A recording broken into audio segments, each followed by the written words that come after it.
Hello, welcome to another episode of My Life in Objects.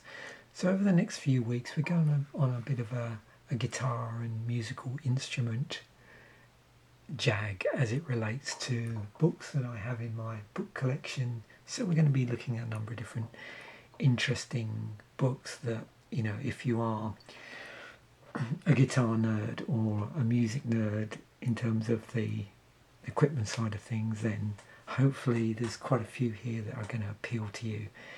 And I think probably when I think about it, this is one of my favourite books that I own. 365 Guitars, Amps and Effects You Must Play. So let's flick through. If you're not familiar with this, you'll get a good idea of what you're sort of letting yourself in for if you were thinking about purchasing this. So I bought this, let's have a look at the date on here. This is 2013, so yeah. And it starts off in 1866 and goes through. You'll notice there's a number of, I've had a bit of a clean up with my tags, they're all hanging out everywhere. So you'll see what I've tagged in here in a moment that I was particularly interested in. We'll see when we come to the first one. I'm going to do a full flick through of this and just chat. But yeah, if you're really obsessed like I am about, you know, the art of making music in terms of the history, musical instruments, guitars, electronic equipment, yeah, I don't know when it started for me, I'm not sure, but yeah, over the years I've become absolutely obsessed. So obviously we've got all the acoustic gear. Yeah, so the first thing I've tagged here is the D'Armond tremolo control. So I believe this is one of the first standalone effects pedals. I believe, although I'm not 100% sure, we might come across it in a moment, it predates things like the wah and early fuzz. And then what's interesting is around this period here, we don't see any pickups yet, but we're starting to see in this booklet, or in this book, we're starting to see amps. So now we start to see some of the early guitars which had pickups on them. So things like the ES175, those sort of things. There's the Fender Broadcaster, and so on. So you'll notice there's sort of two sort of tags here. These orange ones signify to me interesting guitars, and that's really guitars that aren't, you know, Gibsons or Fenders or anything like that. It's other interesting guitars of note. So we just go through. But yeah, lovely book. There's a Fender Strat. Nice photos as well.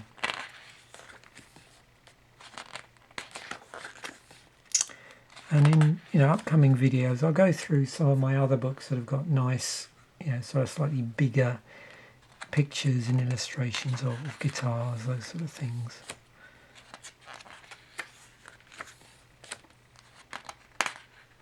There's a Guild M75. Very Les Paul-like.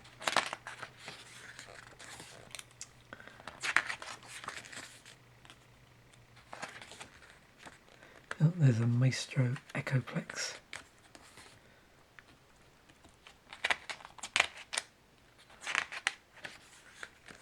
Oh, K. Barney Kessel.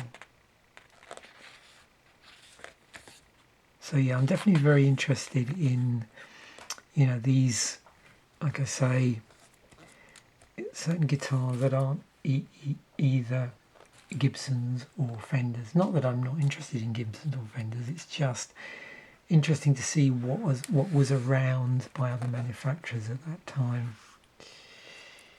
Oh, there's a Supra dual tone. I was actually keeping a list somewhere of all of these slightly more obscure, less well-known guitars that have been sort of redone by the Canadian guitar company Eastwood. There's a Silvertone U2, and lots of interesting things about the makeup of the guitars as well. Harmony Jupiter Stratotone.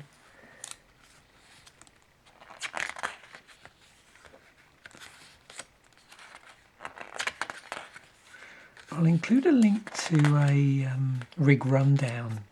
Is a really one of my favourite ones, and it came up I think in a Christmas video when I or a video near then when I was talking about my favourite videos, YouTube videos that I've always watched, and ones that I watch again and again. And there's a really cool one. Well, I think the very first Black Keys one they did, which has got their guitar tech, also called, I believe, Dan, going through their gear. And yeah, that's interesting to see what they've got. Lots of interesting retro stuff there. So I'll include a link to that, and anything else I sort of stumble across in that area that particularly I'll have a look through and see if there's anything interesting in terms of gig rig rundowns where they've got like, you know, older, like not, you know, again, vintage gear which isn't, you know, the usual suspects, if you like. Gibson 1961 Les Paul Standard. It's interesting when you see those like those early you know, wang bars or whatever you want to call them, on a Gibson that aren't, say, like a Bigsby or the airline Rezo glass. So that was originally, was that fiberglass, wasn't it? I think. Yeah, fiberglass and hollow, I believe, as well. But yeah, this is one that Eastwood have remade, although it's not, their version isn't fiberglass. And then interesting things like that, like the EKOs. So this, I believe, was this the Italian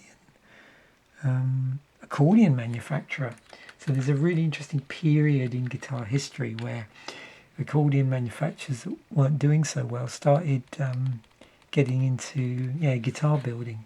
It's a really fascinating. This is the other thing is, you know, all this not so well known stuff. There's really interesting pickups on it. Really interesting switching going on here. Oh, there's a National. Yeah, I think Eastwood do a remake of that. Interesting internals as well of some of the amps around that time. Oh, I do have. Oh no, I don't. Sorry, it's on the other page. I was going to say it wouldn't surprise me if I didn't have a Fender Jag flagged up. Things like this.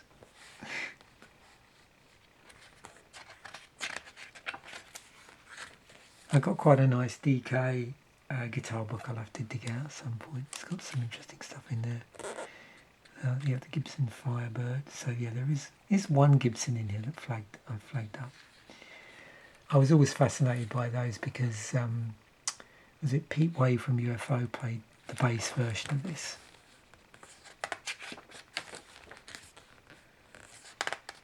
Yeah, I definitely need to sit down again with this book, I think, this afternoon and flick back through.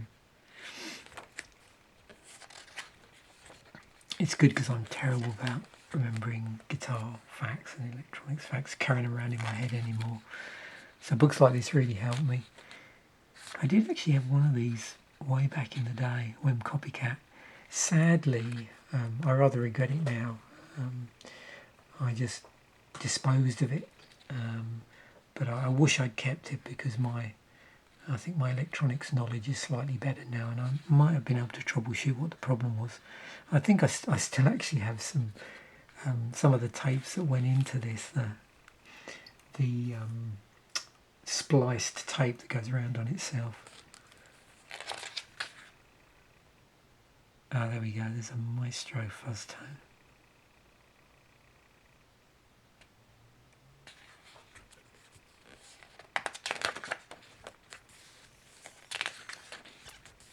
But yeah, lovely gear. Surprised I didn't flag up the Rickenbacker actually. What guitar have we got? Oh, piece of equipment have we got next? Oh, there we go. It's there because of the Dallas Rangemaster. It's, as used by Queen from Brian May. And yeah, it does say here, I believe Tony Iommi uses it as well, used it. Oh yeah, there's the Vox Mark 6. Now have they got a picture of the New York Dolls. Brian Jones, yeah, Brian Jones used to play one. At least the Vox, I'm not sure if he specifically played this.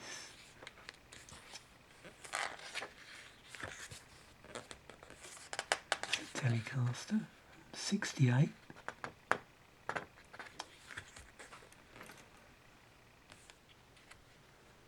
I've got a nice, I think a guitar family tree book, which I'll have to dig out as well, which I picked up in London a good few years ago. Oh, there's the Vox tone bender. And the Vox guitar organ. I think, wasn't it Ian Curtis from Joy Division had one of those? I think I've seen a picture of him with one of those. Oh, that's a Fender with a B bender in it. Oh yeah, this one, the Zematis Electric. And there of course is the fuzz face and the Octavia or Octavio or whatever the different versions were called at the time. So there's a whole interesting backstory around this. I think I'll include a link to the JHS YouTube channel as well, because if you're interested in the history of certain guitar effects, that's really a fantastic resource. So I'll include a link to their channel if you're not familiar with the company. Oh, there's the Vox Wah. Look at this great shot of a Marshall JMP 50, the insides of it. Oh yeah, I forgot that yeah, Greg Ginn from Black Flag played an Ampeg Dan Armstrong. These clear ones. I believe they were pretty heavy. Yeah. Because that's, what do they call it in North America? Is it plexiglass? Oh, it says solid lucite actually. Okay. Yeah, I'm never sure with that one. Like I said, I just don't remember. I remember reading about it years ago, and I always assumed it was plexiglass, or as in the UK is referred to as perspex. But yeah, I'll have to look that up actually, find out what lucite actually is.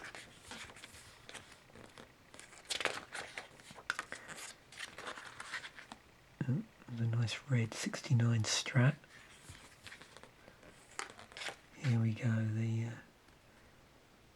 1960s Crybaby Wah. Univibe. So now we're getting into some interesting effects pedals. So you can see that the tags for the guitars are pretty much stock, because that's an area that sort of really interests me, is, you know, like I suppose 60s, you know, pre-60s up to around 70s. You know, guitars, like I said, that weren't either Gibsons or Fenders. There's a Boss Tone. This is really interesting, this rotating speaker. Maestro. Yeah, Maestro used to make some interesting effects pedals. Oh, there's a Fender Blender and the Electro Harmonics Big Muff. Oh yeah, there we go, the Ibanez. I didn't particularly flag it, but yeah. Is this the infamous lawsuit guitar? Yeah. If it wasn't for the name at the top there, I'd easily mistake that for a Gibson, I think.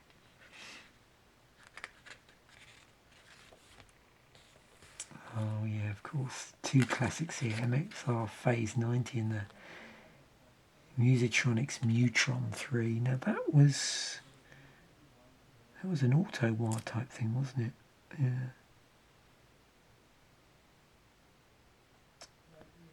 Trying to remember what it was that people like. What's the name of the bass player? It's gone now. Bootsy Collins used to play. Used to feed his bass through. I'm not sure. I know he used to feed it through some sort of like filter, like tone filter, similar to an auto wire. And then you got the Morley pedals. They were super chunky and yeah, very interesting. I think they did a number of like combination pedals as well. Yeah, they're down here, the advert. Oh, there we go. Roland Chorus Echo, MXR Distortion Plus. Now, isn't there a connection between that and the... Is there? Oh, the 250. What was that? The Dodd? I'm trying to remember. There's a couple of these that are very similar in terms of the circuitry. I can't remember which they are, but yeah, this is a pretty famous distortion pedal. And there's the Vox Fuzz Wah volume machine and also the orange squeezer. So these Dan Armstrong devices are really interesting in that they plugged directly into the guitar. And the ones I've seen, yeah, so it says plug straight into the guitar via the built-in jack on the side of the box. I'm sure I've seen ones that can be cascaded, so the actual out socket, the out jack is on, or the out socket is on this side, so you can actually plug multiple ones in. I don't know if I've remembered that right, but I thought I saw an early ad where it was almost suggesting you could do that. It's interesting stuff like these, the Electro Harmonics talking machine, this pedal flanger as well. I remember when I was about, I don't know, let me think, 16, 17, there was a period of time when the bus that I used to get from school, they changed the timetable, and rather than stand outside the school waiting for the bus to turn up, because it was quite delayed for a period, I think this went on for about 6 months, I used to walk up into the town centre, and I used to go right past this music shop, and they had an Iceman in the window, exactly like this.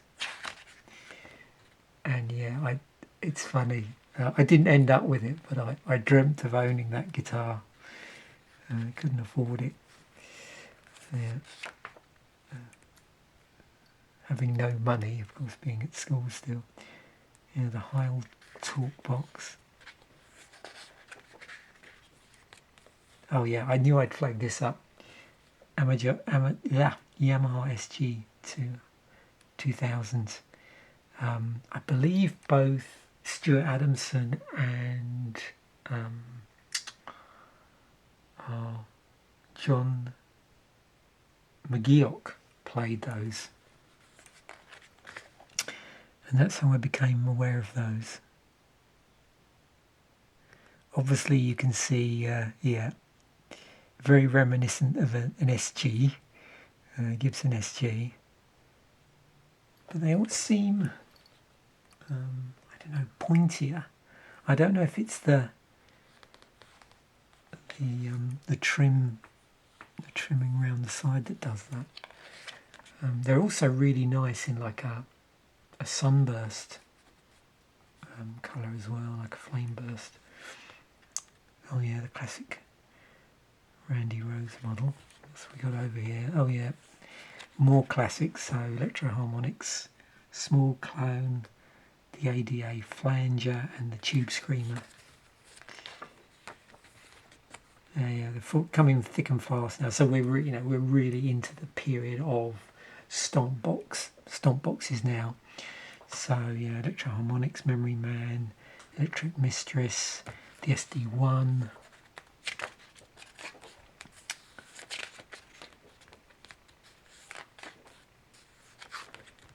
Proco Rat, Ross Compressor. There's the Boss Chorus Ensemble, CE1. It's interesting as well at this point, they still had this form factor on these early Boss pedals. Or a form factor that wasn't, like the form that we now recognise as Boss, like this. Super feedbacker and distortion. Chandler True Tube Driver. That's a bit of a monster thing there. But yeah, lovely book. Lovely book. The Gem 7 there. And the Charvel Surfcaster. Okay, what else have we got? Try not to miss anything. Oh yep, Dunlop Rotovibe. Hot Cake. Full Drive. Marshall Shredmaster. So the effects pedals are now coming thick and fast. Klon Centaur. Roger Mayer Visionoir there. I was fascinated by this. I went to see, what's the name of the band now? There was, I don't know if he was playing a Parker Fly or not. It was something very similar. And whatever guitar it was, on the volume controls it had like an LED. This would have been back in the 80s. And there's a band, the Bolshoi. And the guitarist and singer from there had, I think, some sort of Parker Fly.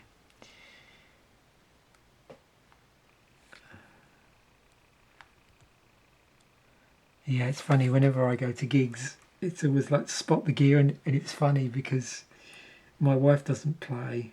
I think she learned like acoustic like years and years and years ago when she was a teenager. But she's, I suppose by osmosis and also being big into music, has got into gear, so she also plays like spot the guitar. And even though she doesn't have a massive, I don't think she has a collection of books like I do, I'm very impressed by her ability to recognise certain guitars and stuff. Full tone Deja Vibe. It's a tube rotosphere. Oh yeah, these, the Zedvez stuff. It's a Fuzz Factory. Oh yeah, the effects pedals keep coming thick and fast. Captain Coconut, Love Tone Meatball, and the Swollen Pickle by Way Huge. I'm trying to remember. Yeah, I wonder if I'll come across it. There is a Canadian pedal manufacturer that are local to me in Nova Scotia, but I just can't remember their name. Oh, there's another Zedvex. It says Sequoia. Here we go. Exotic Effects Robotalk, Prescription Vibe Unit, the Analog Man. Oh yeah, this thing.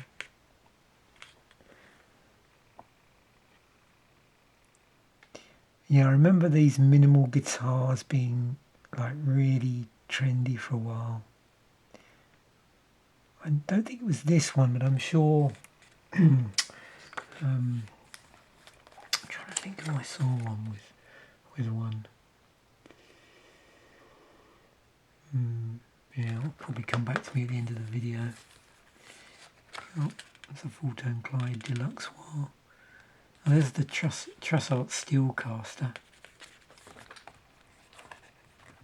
Monotone punt. Well, there's quite a lot of ZVEX in here because the pedals they produce are pretty unique. Oh, and we got a full-tone tape echo. And of course I've been skipping through here and they're not particularly marked up, but loads of interesting amps. Oh, there's the POG. Harmonics.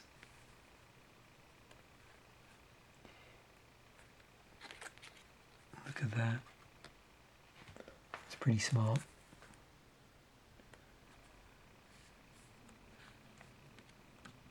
What do we got? Tim.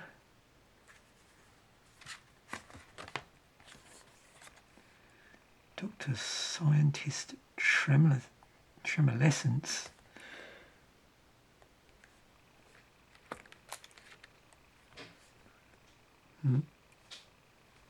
Yeah, lots of interesting guitar builders here who obviously nods to other famous guitars and manufacturers.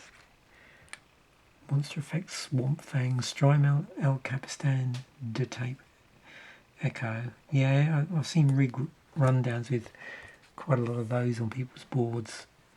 What have we got? Oh, the Line 6 Pod HD. I do have one of these, but the previous version to this, the sort of original, like the red pod that came out before the HD.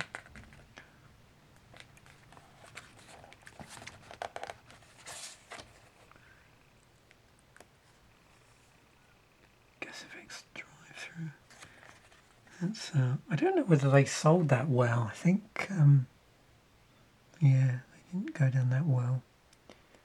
But it's an interesting guitar.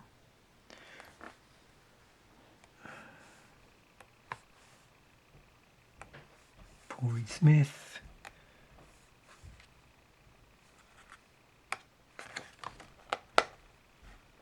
There was that, I don't know if anybody else ever remembers them, but there was a load of Telecasters released, and I can't remember when it was, whether it was before or after this book came out. It might have been, we did go past a Telecaster, which I think was made out of, well, the body was bamboo. Was it this one? No.